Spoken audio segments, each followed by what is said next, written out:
Bismillah, walhamdulillah, wassalatu wassalamu ala rasulillah wa ala alihi wa sahbihi wa man tabi'ah hudah, amma ba'd. Petang ini kita masuk kepada tanda nasbun yang kedua, iaitu huruf alif. Tanda nasbun yang pertama adalah fathah, dan kalimah yang menggunakan fathah sebagai tanda nasbun adalah al-ismul mufrad, jam'ut taksir, dan juga fa'il mudhari' yang tidak bersambung dengan apa-apa di hujungnya. Kita masuk kepada tanda yang kedua, iaitu huruf alif. Kata penulis, anda telah mengetahui di dalam bab raf'un bahawa huruf alif menjadi alamat raf'un bagi muthanna. Jangan lupa ya, muthanna menggunakan alif sebagai tanda raf'un. Adapun di dalam bab nasbun, ia menjadi alamat nasbun bagi sejenis kalimah sahaja, iaitu al-asma'ul khamsah. Ingat dah apa dia al-asma'ul khamsah? Kita tahu dahulu al-asma'ul khamsah, kalau dia marfu', apa tanda rafu' dia, faham? Wow. Al-asma'ul khamsah kalau dia marfu', tanda rafu' dia adalah waw. Contohnya kita kata abuka maridun, ayah kamu sakit, kita guna waw. Dan kalau dia berada di kedudukan nasbun, maka dia akan menjadi mansub, menjadi abaka. Abuka jadi abaka, ya, kalau dia mansub. Contohnya inna abaka maridun, ya, jadi abaka. Kalau abuka maridun, inna abaka maridun. Baik. Anda juga telah mempelajari bahawa al-asma'ul khamsah menggunakan huruf waw sebagai alamat raf'un. Apabila ia berada pada kedudukan nasbun, ia menggunakan huruf alif sebagai alamatnya. Contohnya, unsur akhaka zaliman atau mazluma, tolonglah saudara kamu yang melakukan kezaliman atau dizalimi. Ya. Baik, mana syahid di sini? Abu Abdullah. Akhaka. Jadi akhaka di sini adalah salah satu daripada al-asma'ul khamsah. Kalau dia marfu', macam mana kita sebut dia? Kalau ke marfu' kita sebut akhuka. Di sini dia mansub. Dia mansub menjadi apa, Abu Uwais? Menjadi maf'ulun bih. Kerana dia maf'ulun bih, maka dia mansub. Jadi kita kata akhaka. Baik. Anta ya Aba Usman, apa yang dimaksudkan dengan tolonglah saudara kamu yang berbuat zalim? Kita tolong dia macam mana maksud dia? Kalau dia merompok, kita merompok sekali. Apa maksud dia? Tegur dia, nasihat dia, cegah kemungkaran. Artinya kita halang dia daripada melakukan perkara yang berbentuk kezaliman. Itu tolong dia, bukan tolong dia kalau dia mencuri, kita tolong sekali dia mencuri. Dia angkut barang mencuri, kita pun tolong angkut. Bukan maksudnya seperti itu. Maksudnya adalah kita tolong dia untuk dia meninggalkan perkara yang zalim ni tadi. Tegur dia, nasihat dia, agar dia meninggalkan kezaliman. Itu yang dimaksudkan dengan tolonglah saudara kamu yang berlaku zalim. Adapun yang dizalimi, semua faham dah apa maksud menolong saudara yang dizalimi. Kita masuk kepada contoh yang seterusnya. Ra'aitu abaka fil hafilati. Saya melihat ayah kamu di dalam bas. Mana syahid di sini? Haris. Abaka. Abaka menjadi apa di sini? Maf'ulun bih. Menjadi maf'ulun bih. Jadi kita kata abaka. Ra'aitu abaka. Guna alif selepas daripada huruf ba ni. Kemudian kata penulis, kedua-dua kalimah akha, aba merupakan sebahagian daripada al-asma'ul khamsah. Kedua-duanya mansub kerana menjadi maf'ulun bih. Alamat nasbunya adalah huruf alif. Jadi kalau buku Arab dia akan tulis sekali dengan mudhaf ilaih. Dia kata akhaka, abaka. Jadi ana tulis dengan asmaul khamsah saja tanpa disebutkan mudhaf ilaih dia. Ka tu tak sebut. Untuk antum tahu yang mana sebenarnya al-asmaul khamsah. Al-asmaul khamsah itu kalimah akha, aba. Kemudian kita dah belajar bahawa kalimah ini perlu disandarkan kepada kalimah yang lain.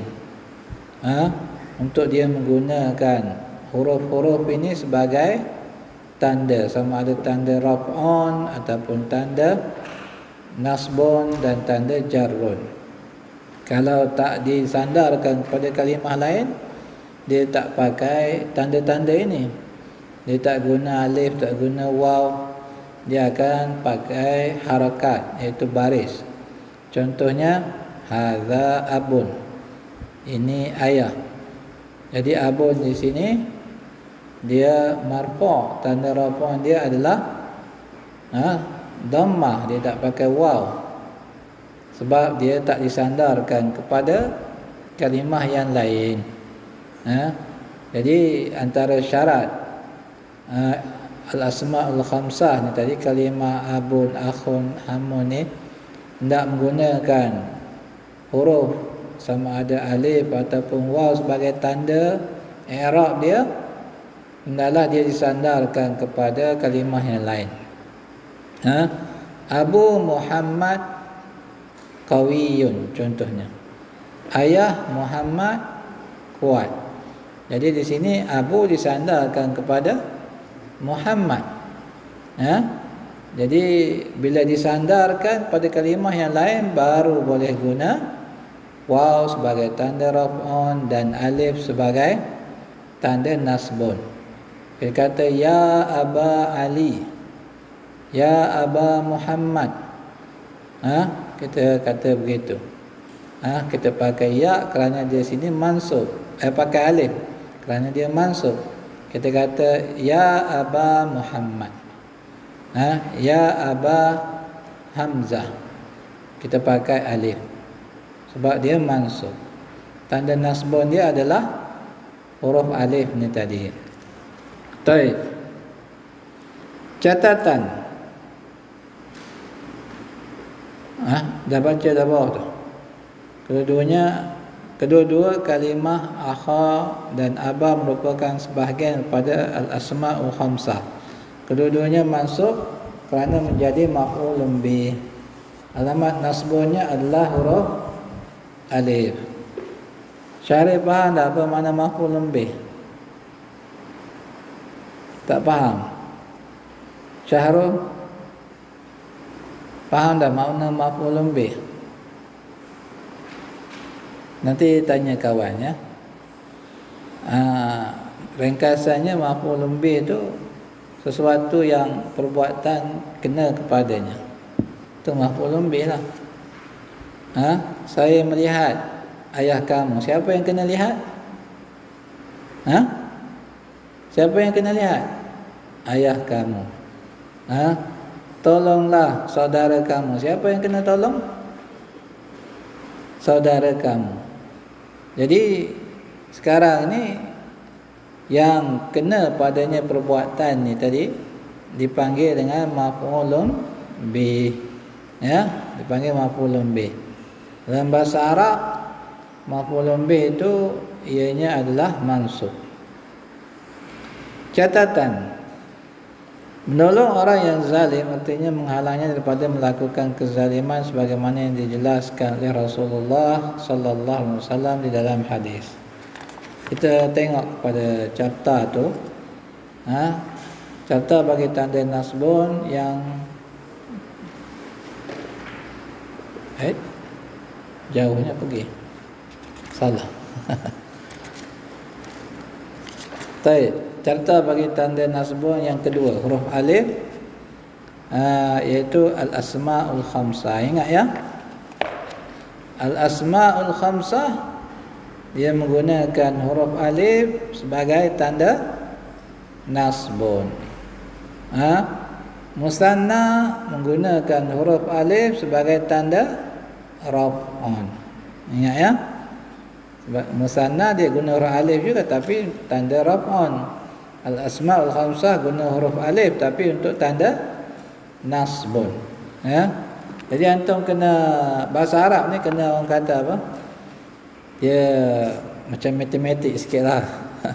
Antum kena perhati betul-betul. Ya. Baru antum boleh dapat insya-Allah.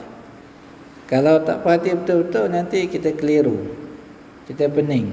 Ibarat orang nak kira bahagi matematik ya. Macam mana nak kira bahagi. Jadi kalau dia tak kira, tak perhatikan betul-betul, dia kata apa payah bahagi ni. Nak bahagi macam mana, ataupun pecahan. Masalah pecahan. Pecahan campur dengan pecahan, nak kira macam mana kan.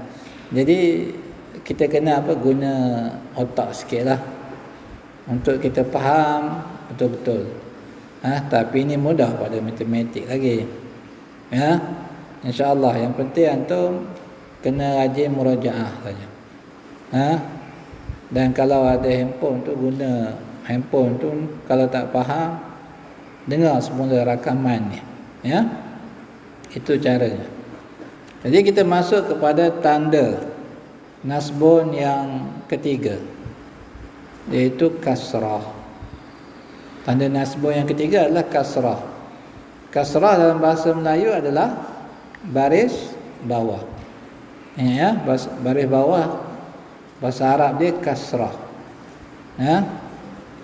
Kalau baris depan apa bahasa Arab dia, Ihsan? Baris depan Dhamma. Baris atas apa dia bahasa Arab dia, Syahrul? Baris atas bahasa Arab apa dia? Baru cari tak jadi. Tak dapat. Apa dia? Fathah. Ya. Baik. Adapun kasrah, ia menjadi alamat nasbun bagi sejenis kalimah sahaja, iaitu jam'ul muannas salim. Anda telah mengetahui pengertian jam'ul muannas salim. Kita dah tahu apa makna jam'un. Jam'un menunjukkan bilangan lebih daripada 2. 3 ke atas dipanggil jam'un. Muannas ia merujuk kepada muannas hakiki ataupun muannas majazi. Muannas hakiki itu orang perempuan ataupun kalau binatang yang betina. Muannas majazi itu adalah kalimah yang merujuk kepada selain haiwan ni tadi, sama ada manusia ataupun binatang, dan dia menggunakan tak marbutah. Ya. Salim maknanya selamat. Kalimah mufrad dia bila ditukarkan kepada jam'un. Anda telah mengetahui pengertian jam'un muannas salim. Jam'un ini menggunakan dhammah sebagai alamat raf'un, sebagaimana yang telah dijelaskan. Jadi kalau dia marfu' dia guna dhammah. Siapa boleh bawakan satu ayat jamu muannas salim yang marfu'? Siapa boleh? Jamu muannas salim yang marfu'. Siapa boleh? Abu Abbas. Jamu muannas salim yang marfu'. Nahwu ni dia kena banyak latihan baru dia cepat ingat, ya.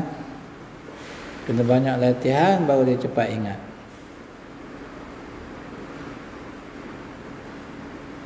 Takkanlah tak tahu satu pun. Jamu muannas salim marfu'.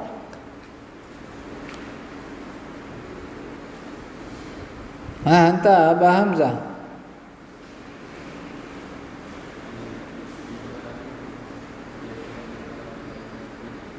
Al-muslimatu yadhhabna ilal masjidi. Jadi al-muslimatu sini marfu' kerana apa? Dia menjadi mubtada. Tanda rafu'an dia adalah dhammah. Sekarang kita nak ambil yang mansub pula. Apabila ia berada pada kedudukan nasbun, ia menggunakan kasrah sebagai alamat nasbun. Contohnya innal aqilati yuti'na rabbahunna. Sesungguhnya perempuan-perempuan yang berakal mentaati Rabb mereka. Artinya perempuan-perempuan yang cerdik dia akan jadi orang yang taat kepada Rabbnya. Sekarang ni mana syahidnya Abu Abdullah? Mana syahid dia?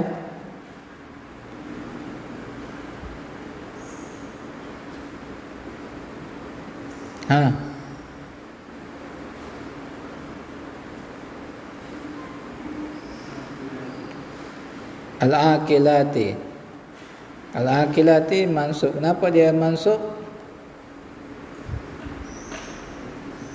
Ya, menjadi ismun inna.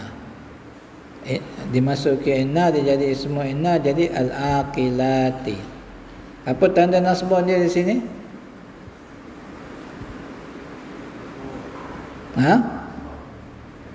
Kasrah, ya. Taib. Dia pakai aqilati. Begitu juga muslimat. Kalau masuk inna, innal muslimati. Ya, kita tak kata muslimatu dah. Kita kata innal muslimati. Kemudian yang seterusnya, al-fitratu tuhibbul fatayatil muhadzabati. Fitrah sukakan kepada gadis-gadis yang bersopan santun. Beradab, bersopan santun, dipanggil muhadzabat, ya. Mana syahid dia di sini? Aba Abdurrahman.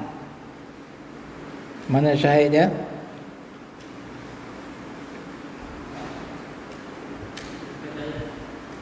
Al-fatayat. Dia sini mansub. Kenapa dia mansub? Menjadi maf'ulun bih. Apa tanda nasbun dia? Kasrah. Kalimah al-aqilat, al-fatayat dan juga al-muhadzabat merupakan jamu muannas salim yang berada pada kedudukan mansub.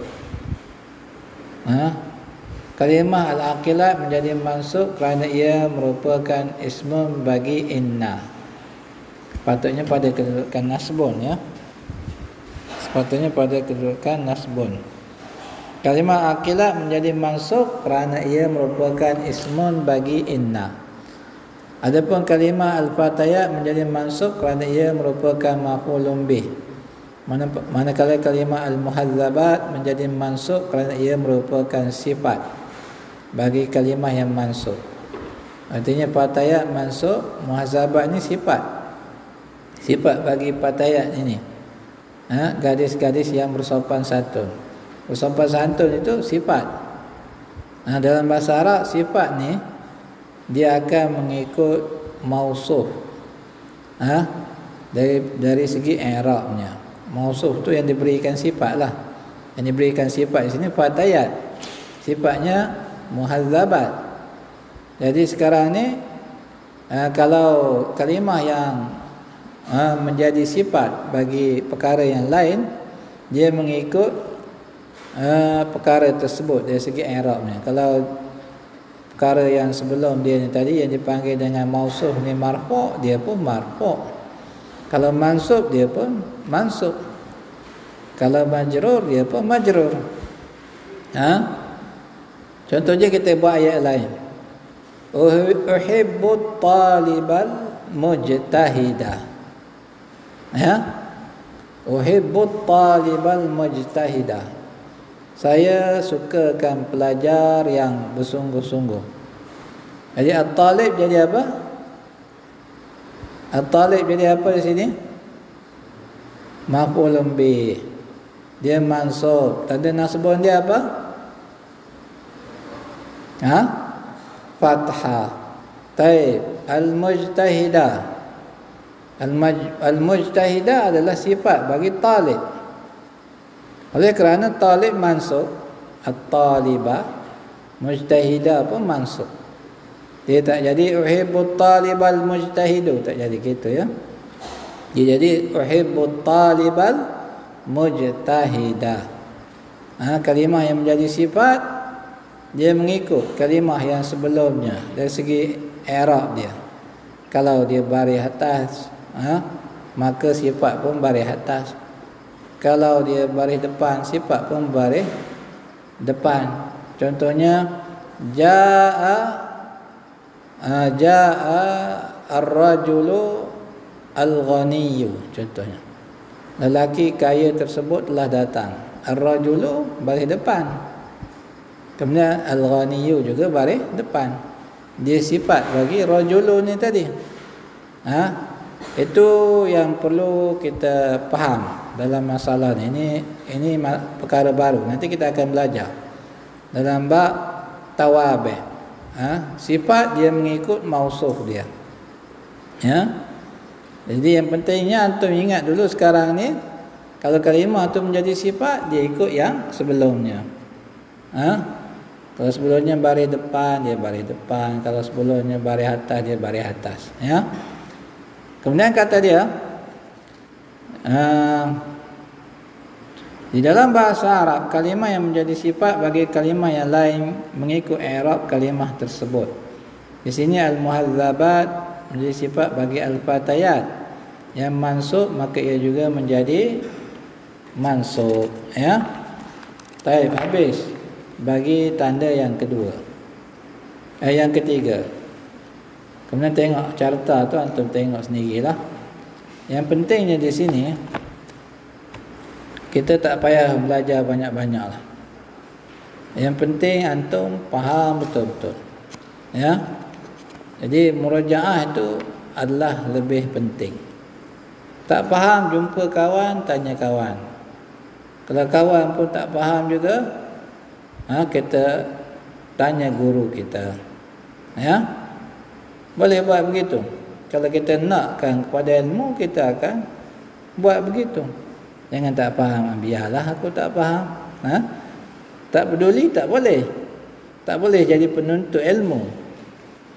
Antum kena ingat bahasa Arab ni adalah amat penting untuk antum kuasainya. Kalau tak pandai bahasa Arab, tak payahlah pergi ke Yaman. Kalau antum tak nak bersungguh-sungguh belajar bahasa Arab, kena ada pengetahuan bahasa Arab untuk kita mudah belajar dengan masyayikh. Kemudian mudah untuk kita baca kitab-kitab Arab. Ustaz, saya tak apa pun tak pergi ke Yaman sambung belajar. Jangan begitulah. Antum kena ingat ilmu agama ni, ini yang paling utama sekali dalam hidup kita. Tak ada pengetahuan agama, maka kita akan mudah disesatkan oleh syaitan. Antum semua masih muda lagi. Kena ambil peluang untuk menjadi orang yang betul-betul kuat pemahamannya. dalam agama khususnya, dan bahasa Arab ini adalah wasilah untuk kita faham Al-Quran dan hadis, maka kita kena ambil berat. Ya. Jadi kita habiskan bahagian yang terakhir ini, iaitu huruf ya. Kita habiskan sebab dia pendek di sini. Huruf ya. Tanda yang keempatnya adalah huruf ya. Huruf ya menjadi alamat nasbun bagi dua jenis kalimah, iaitu musanna dan jam'u muzakkar salim. InsyaAllah kalau antum baca betul-betul buku ni, antum akan nampak apakah itu ilmu nahwu. Ya, ana tulis buku ni pun kerana nak bantu orang yang baru nak kenal ilmu nahwu, supaya mereka ni mudah faham. Itu sahaja. Ya, nak bantu antum semua boleh faham bahasa Arab ini, khususnya ilmu nahwu ni. Ya, buku ni ibarat macam tok guru bercakap lah. Ya, sebab cerita satu-satu. Dia bukan bagi kaedah-kaedah saja. Jadi cerita satu-satu. Yang ini maksudnya begini, yang ini penggunaannya begini. Ibarat kamu mendengar apa yang disyarahkan oleh guru lah. Jadi sekarang ni, kalau betul-betul antum ambil manfaat, insya-Allah antum akan dapat kuasai bahasa Arab. Ya. Jadi kalau tak berjaya juga nak kuasai, maka silapnya pada antum. Ya. Sebab antum kurang bersungguh-sungguh dalam belajar, kurang murajaah. Ya. Dan juga kurang mengambil berat tentang bahasa ini. Ya, kalau insya-Allah kalau puati betul-betul, ulang kaji betul-betul, insya-Allah dapat. Ya. Huruf ya menjadi alamat nasbun bagi dua jenis kalimah, iaitu musanna dan jam'u muzakkar salim. Ingat ya, huruf ya tanda nasbun bagi berapa kalimah? Dua kalimah, iaitu musanna dan jam'u muzakkar salim. Ya, kalau antum ada dalam buku sendiri, tanda musanna, jam'u muzakkar salim, macam itu. Ya. Anda telah mengetahui pengertian kedua-dua kalimah ini, dan anda juga telah mengetahui bahawa musanna menggunakan huruf alif sebagai alamat raf'un, dan jam'u muzakkar salim menggunakan huruf waw sebagai alamat raf'un. Ini patut dah letaklah dalam kepala kita.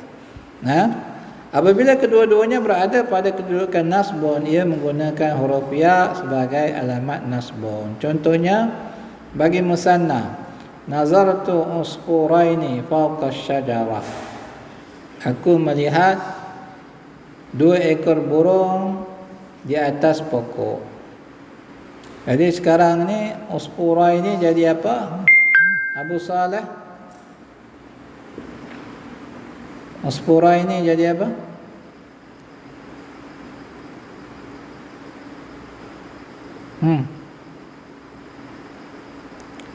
Aku melihat dua ekor burung di atas pokok. Usfur ni burung kecil lah, burung yang saiz kecil-kecil. Macam burung apa? Burung merbah, burung apa nama lagi hak kecil-kecil ni? Dia panggil usfur lah. Ya, burung yang saiz dia kecil-kecil ni.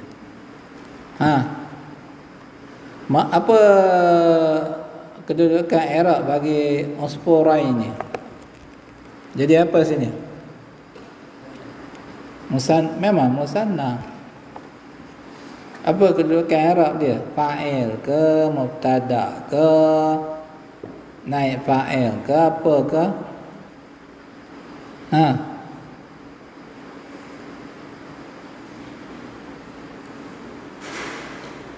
Faham? Maf'ulun bih. Maf'ulun bih. Tu bawah tu dah cerita dah. Maf'ulun bih. Jadi jangan lambat tangkap. Kalau tak dapat pun tengok bawah tu dah cerita semua. Dapatlah, ya. Taib. Jadi syahid dia adalah usfurain. Dia menjadi maf'ulun bih. Kemudian yang keduanya, ishtaraitu kitabaini liwalidi. Saya membeli 2 buah kitab untuk ayah saya. Apa syahid di sini Abu Osman?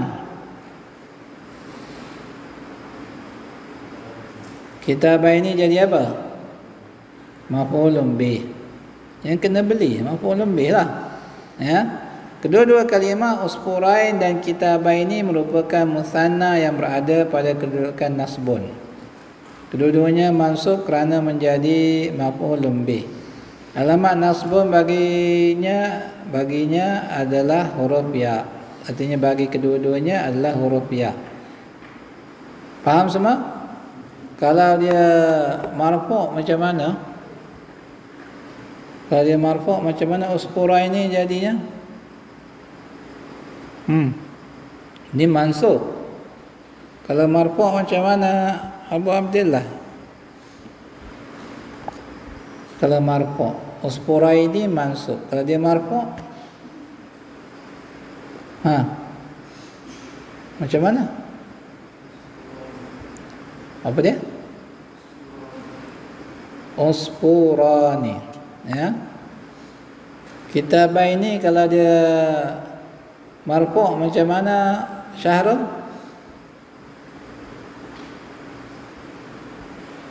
Kitabaini kalau marfu' macam mana?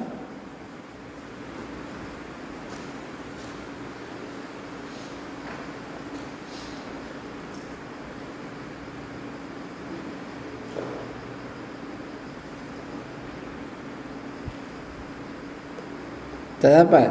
Abu Halil nampak macam jawab tadi. Kitabani. Guna alif. Ya yang sebelum akhir tu, huruf sebelum akhir ya tu, tukarkan kepada alif, itu saja. Kalau dia marfu' guna alif. Kitabani. Kalau dia mansub guna ya. Kitabaini. Baik. Al-kitabani. Contohnya kabirani, 2 buah buku tersebut besar. Ya, guna kitabani. Nampak semua? Baik, contoh jam'ul muzakkar salim pula.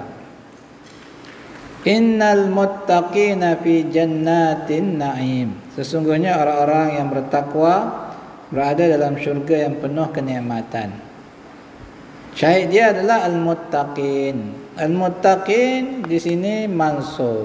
Sebab apa dia mansub? Kerana ada inna sebelum dia.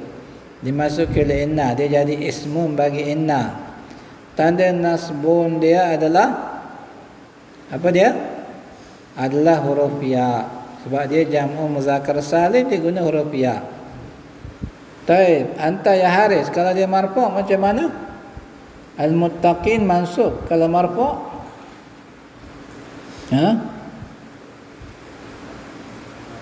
Kuat sikit.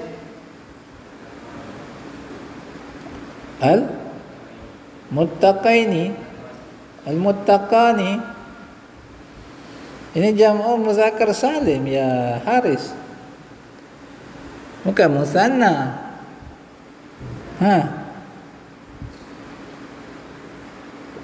Kalau dia marfu' macam mana?